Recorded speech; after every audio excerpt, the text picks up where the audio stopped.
¿Cómo han estado? Bienvenidos y bienvenidas a Regiones al Aire. Las regiones de nuestro país están al aire en CNN Chile. Comenzamos en esta tarde de día viernes, en una semana con mucha información justamente desde las regiones, particularmente desde el norte de nuestro país. Queremos profundizar, actualizar, de todo eso vamos a conversar en esta tarde de noticias en CNN Chile. Damos inicio a Regiones al Aire. Bienvenidos y bienvenidas. Y justamente en nuestra mesa de trabajo nos acompaña un experto para analizar la gestión de la emergencia. Estamos con Luis Carrasco, ingeniero civil en medio ambiente, académico del Departamento de Prevención de Riesgos y Medio Ambiente de la UTEM.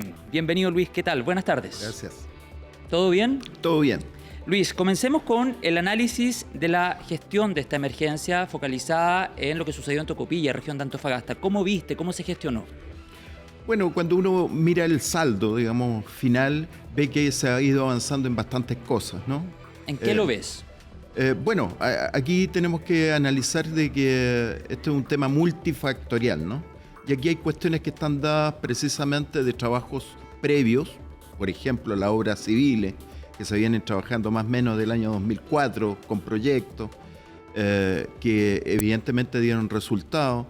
Está también el tema cultural. Cuando tú dices, perdón que te interrumpa, evidentemente dieron resultados. Nos focalizamos, por ejemplo, en que no se contabilizaron víctimas fatales. Así es, y tenemos el hecho, digamos, que hay obras civiles de mitigación, de direccionamiento de aguas, ¿cierto? De evitar el aceleramiento de la caída de aguas por quebrada, y el mismo direccionamiento que está dado por las mismas rutas, calles, en donde uno ve, aprecia las grabaciones, en donde ve que el agua no impacta sobre las casas, sino que más bien lleva otro curso, ¿no? Y ese es un curso de direccionamiento estudiado, que dio resultados, el caudal era bastante, la velocidad también era bastante, y eso demuestra, digamos, que hay una cierta planificación y que la pudimos comprobar al cabo de 10 años, al cabo de más de 10 años, y porque estos eventos también muchas veces se producen de forma espaciada. Entiendo el punto que tú haces tratando de ver el vaso medio lleno con los avances que se han hecho en obras de mitigación. Es súper importante que no hayan víctimas fatales, siempre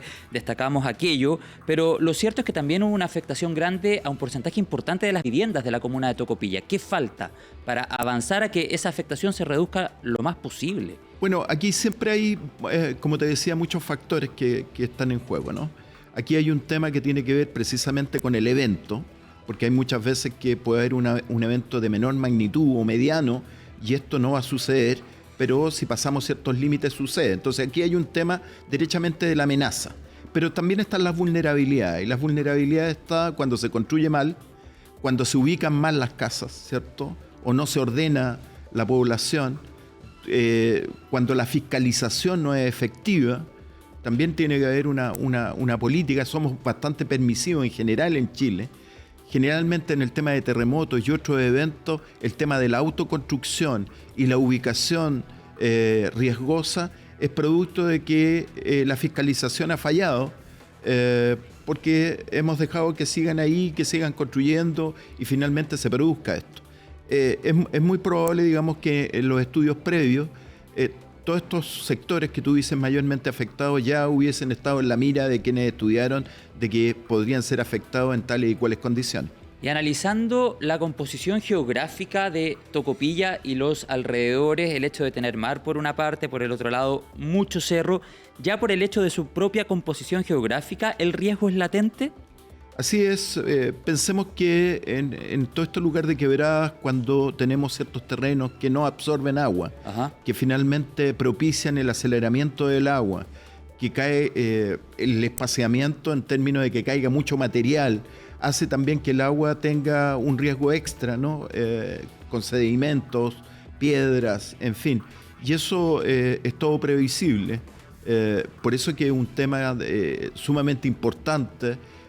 Tener una mirada de largo plazo para ir tomando decisiones para que esto no se vuelva a repetir. Nosotros estábamos conversando, Luis, fuera de micrófono, las emergencias que de tanto en tanto enfrentamos en nuestro país. Inundaciones, aluviones ahora en el norte de Chile, recordado también a lo que pasó el año 2015 también en el norte, incendios forestales en el verano, terremotos, Chile es un etcétera. laboratorio de emergencias y desastres. Exactamente, lo estábamos conversando fuera de micrófono. Y en ese sentido, ¿qué tan bien encaminados estamos para generar planes de evacuación o gestiones de emergencia que atiendan las particularidades de cada uno de estos eventos, porque no es lo mismo una evacuación en un incendio forestal, es una emergencia súper dinámica, la vía que en un segundo es segura, en 5 segundos ya no lo es, por el curso del fuego, el viento, etcétera, versus, por ejemplo, la evacuación que se puede llevar adelante cuando estamos ante un posible tsunami. ¿Estamos con condiciones de particularizar nuestro sistema de gestión de emergencia a los distintos tipos de eventos? Mira, yo creo que aquí estamos hablando de hechos dinámicos. No obstante, totalmente. Claro, y no obstante, digamos, estamos frente a situaciones que son muy reiterativas, sobre todo en el último tiempo, lo que de alguna forma en este contrasentido ayuda, porque cuando tenemos muchas emergencias la gente está más atenta, ¿cierto?, a la información, a qué hacer frente a este tipo de hechos. Cuando los eventos son un tanto espaciados, es probable que la gente pierda esa memoria próxima de qué hacer. Entonces ahí... perdona que te interrumpa, es la labor de la autoridad de estar recordando. Así es. Y ahí tengo mis dudas. Nosotros decimos tenemos muchos eventos, pero claro, un evento fue en el norte, no fue en el extremo sur. Hay otro evento que fue en el extremo sur, pero no fue en el norte. Entonces, muchas veces esa experiencia no está latente en todas las partes de Chile. Hay gente que está mirando de lejos eso.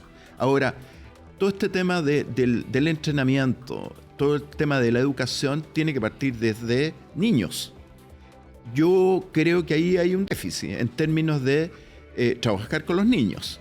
¿Por qué? Porque ese tema cultural es el que te va a acompañar después.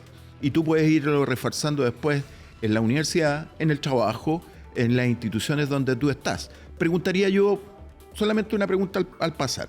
Terremoto y te sorprende en el templo, en la iglesia. ¿Sabe la gente de la iglesia cómo va a actuar? ¿Saben por qué puertas van a salir? ¿Quién va a guiar eso? ¿Va a ser el cura? ¿Quién va a mover eso? Lo mismo sálvese quien pueda, que claro, el escenario peor, digamos. ¿Qué pasa si hoy día en las nuevas estructuras, que ya no son tan nuevas, pero es una realidad actual? ¿Qué pasa si el terremoto o el incendio te sorprende en el mall? Bueno, a ver, ¿son suficientes guardias?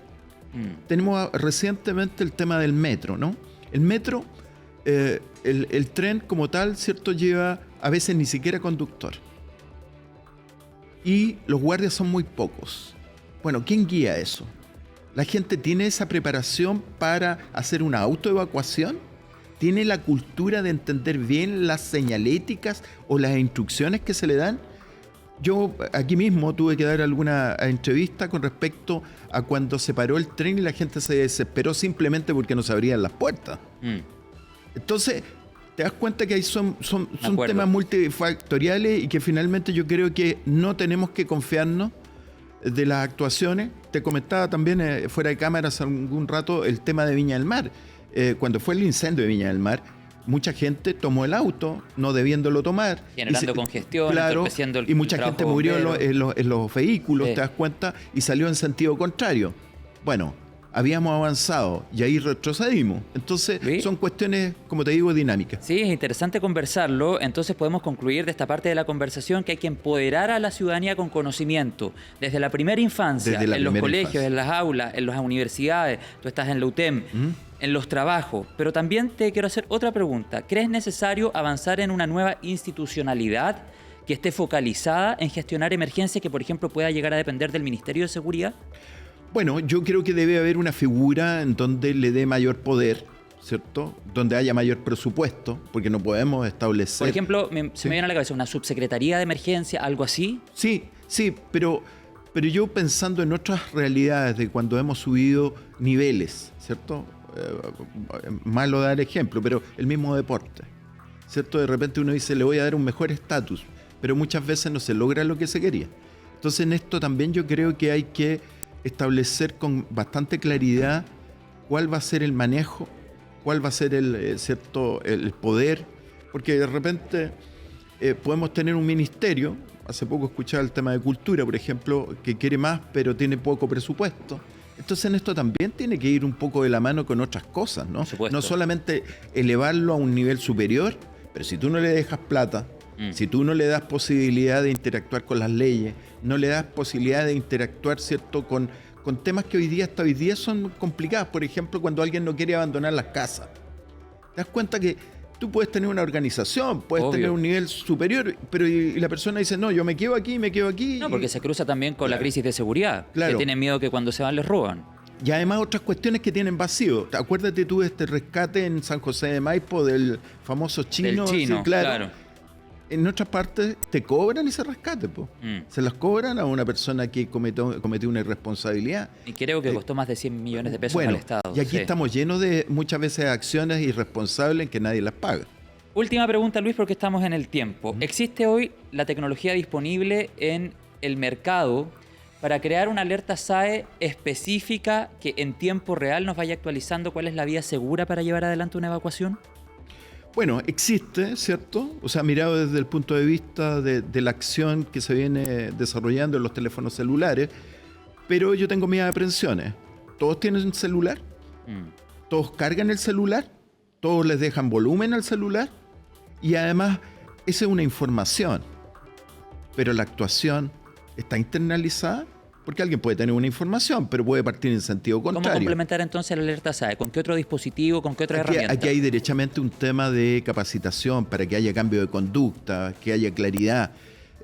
Chile es el país más sísmico del mundo. Es imposible que una persona no sepa cómo actuar en un sismo. Estamos generalmente a menos de 100 kilómetros de la costa. La gente tiene que saber actuar frente a un tsunami. Cuando tuvimos el tema del 2010, la gente, Bien. sobre todo la que estaba veraneando, actuó en sentido contrario. Entonces te das cuenta que hay cuestiones que tienen que ver con información, pero también hay otras que tienen que ver con capacitación. Y quiero agregarte algo más. Una reflexión final. Que estamos en Claro, el claro. Yo creo que debe haber un canal oficial de información, una radio oficial, porque muchas veces no vaya a tener el teléfono, puedes tener la radio de onda y tenemos que saber quién es el que está diciendo Obvio. dónde están los albergues y qué es lo que hay que hacer. Redundancia de información, pero oficial. Oficial. Información fidedigna. Puede ser a Así través es. de una radio, por ejemplo, con una señal clásica, tradicional.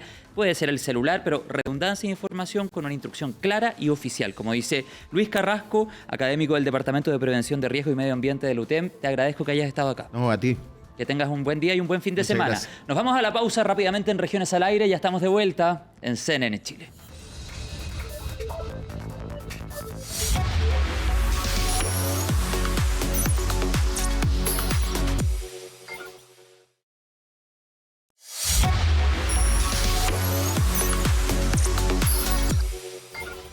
Estamos de vuelta, las regiones siguen al aire en CNN Chile. Vamos a conversar, por supuesto, con el foco de atención y preocupación en el norte de nuestro país, con el alcalde de la ciudad de Iquique. Nos vamos a la región de Tarapacá y estamos en contacto con Mauricio Soria a esta hora en Regiones al Aire. Alcalde, ¿cómo le va? Bienvenido. Muy bien, gracias. Alcalde, lo primero que quisiera preguntarle, hagamos un balance de cómo la emergencia afectó la comuna de Iquique, con cifras a esta hora. Sí, bueno, a ver, hay que entender que el norte de Chile no está preparado para este tipo de episodio. Fueron más de 30 milímetros de agua Así es. en una ciudad que recibe 0,9, ¿ya? Al año. Y fueron 30 en prácticamente 3 días. Entonces, eso obviamente que genera una problemática silenciosa, porque es y al interior de las casas, ¿ya? El derrumbe de techo, todo eso desde afuera es casi... ¿Cuántas viviendas imperceptible. afectadas, alcalde? Entonces, afectadas estamos levantando, antes de 24 horas ya salieron nuestros funcionarios a aplicar la encuesta PIDE para entregar la información concreta para la ayuda del gobierno y ya llevábamos más de 300 casas afectadas. Ya, estamos Vamos a hablando- llegar a un número grande, porque hay que entender, 30 milímetros de agua, sobre 30 claro. milímetros de agua en el norte de Chile provoca lo que ustedes vieron, hasta los vehículos rodando por el cerro. Es Eso importante... significa... Sí, lo escucho. No, eso es porque no se logra entender, esto sería Sí. en el sur de Chile una lluvia. Sí, por supuesto, y Pero, es importante relevarlo, lo vamos a repetir, porque al año, en promedio, caen 0.9, 0.8 milímetros en ciudades como Iquique, al año, total anual. Sin embargo, en 3 días estamos hablando de más de 30 milímetros, por lo tanto, la afectación podría haber sido incluso peor, alcalde. Ahora, usted decía 300 viviendas más o menos afectadas, una cifra que de acuerdo a su proyección podría Eso aumentar. No, eso nosotros estamos generando la ficha FIBE, vamos en una parte de la población. Todavía no le terminamos una población. Ya, o sea, la cifra va a aumentar, sí o sí. Va a ser considerablemente más grande. Ya, tenemos más de 90 funcionarios en la calle desplegados junto a funcionarios del gobierno que se sumaron, generando esta ficha que es el instrumento legal final, porque es una visita domiciliaria que le va a poder entregar al gobierno la información certera para tomar las decisiones con el apoyo en subsidios que va a entregar. Alcalde, y a propósito tan importante. Claro que sí, a propósito del gobierno que usted mencionaba recién, ¿cómo recibe las declaraciones del presidente de la República, José Antonio Kast, cuando viaja al norte del país y dice la ayuda para las personas afectadas va a estar, pero bajemos las expectativas porque los recursos no son infinitos, son escasos? ¿Cómo recibe una declaración de esas características? Sí, bueno, yo estuve con el presidente y por eso que nosotros estamos haciendo este trabajo tan intenso para que el presidente tenga todos los datos, ¿ya? Y a través de datos certeros, ese anuncio sea en torno al dato certero. Porque claro, porque hay que entender, si el gobierno de Chile está en Santiago de Chile. Claro. Ustedes están acostumbrados a las lluvias, ¿ya? Vienen, terminó la lluvia y el otro día en Iquique sol radiante, despejado completo. Las calles drenan el agua, se absorbe. Ok, alcalde. Queda una ciudad que está llena de tierra, pero las casas interiormente tienen un desastre cada uno particular, porque no está nuestro concepto de vida, ¿ya? Y que lo tenemos que cambiar, y es el llamado a cambiar. En Iquique, cuando tú vas a reparar y tienes para reparar tu casa, tú reparas el interior de tu casa. Alcalde. Nadie repara el techo. Por supuesto. Bueno, pero independiente de ese análisis que usted realiza, que es muy atendible, entonces confían en que los recursos van a estar, independiente de la declaración del presidente. Sí, yo creo que el presidente, cuando tenga a la vista el daño que está interno es el que finalmente tiene que tomar la evaluación, y esperamos que sea la evaluación de poder llegar al máximo de personas que fueron dañadas. La conversación hasta ahora con el alcalde de la ciudad de Iquique, le agradezco y seguimos en contacto, alcalde. Cualquier actualización usted nos llama. Así es, estamos tratando de llegar ahora a la última caleta que estaba sin conectividad, que vamos a estar allá el día de hoy ya con recursos para poder finalmente también dar la tranquilidad a nuestras caletas. Muchas gracias por su tiempo, alcalde. Adiós, que esté muy bien. Muchas gracias. Sigamos avanzando, volvemos a nuestra mesa de trabajo en Regiones al Aire. Vamos a hablar de la Fundación Nuestros Hijos, que está levantando una colecta súper importante en diferentes territorios. Y para ello nos acompaña en nuestro estudio la doctora Marcela Zubieta, presidenta y fundadora de Fundación Nuestros Hijos, a quien además de preguntarle todo lo relacionado a la colecta, le agradecemos la espera. Muchas gracias por el tiempo de espera. ¿Cómo está, doctora? Bienvenida. Muy bien, gracias, José Miguel. Encantada de que nos den la oportunidad de promover esta colecta que tiene tanto impacto para los niños con cáncer y su familia desde Arica a Punta Arenas. Cuénteme sobre la labor de la Fundación y todas las coordenadas para que la mayor cantidad de gente posible se haga parte de esta colecta. Bueno, la Fundación desde hace 35 años y en forma ininterrumpida está dando un apoyo integral a los niños y su familia. ¿En qué área? En todas las psicosociales son muy importantes, traslado, reparación de sus casas, apoyo en alimentación, ropero.